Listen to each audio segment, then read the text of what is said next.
Denmark के प्रसिद्ध वैज्ञानिक ओरस्टेड ने 1820 में धारा के चुंबकीय प्रभाव की खोज की थी, जिसमें उन्होंने ये बताया था कि जब किसी चालक तार में धारा प्रवाहित की जाती है तो उसके आसपास चुंबकीय क्षेत्र उत्पन्न हो जाता है।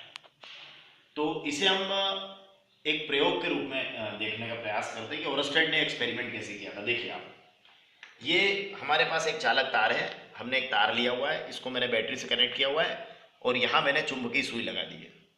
अब मैं इस तार में धारा प्रवाहित करता हूँ और देखता हूँ कि ओरस्टेड ने जो बताया था कि इस तार में मैं धारा प्रवाहित करूँगा तो ये इसके आसपास जो चुंबकीय क्षेत्र उत्पन्न होगा उससे चुंबकीय सुई विक्षेपित होती है या नहीं। देखिए आप,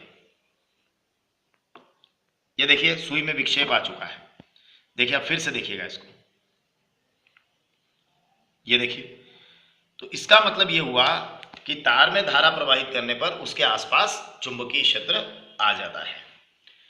अब इसमें जो चुंबकीय क्षेत्र आया है तो उसमें चुंबकीय सुई किस दिशा में घूमेगी और उस क्षेत्र का डायरेक्शन क्या होगा, इस पर एम्पियर ने अपना एक तैरने का नियम दिया था, स्विमिंग रूल। एम्पियर ने कहा था कि मान लीजिए आप इस तरह से,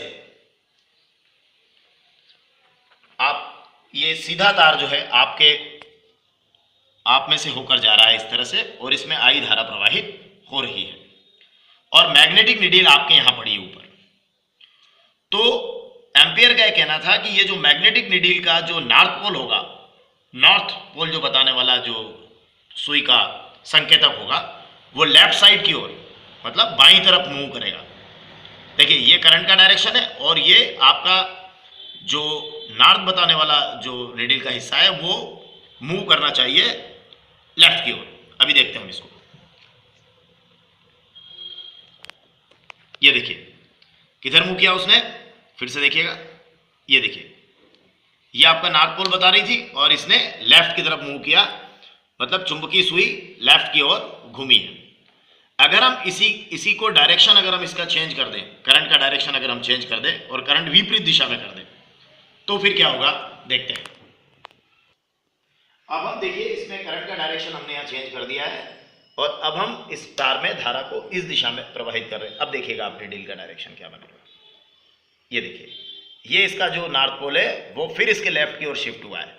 इसका मतलब ये हुआ कि जब भी आप किसी सीधे धारावाही चालक तार में धारा प्रवाहित करेंगे तो उसके आसपास एक चुंबकीय क्षेत्र उत्पन्न होगा और उस चुंबकीय क्षेत्र की दिशा धारा प्रवाह की दिशा पर निर्भर करेगी। Thank you.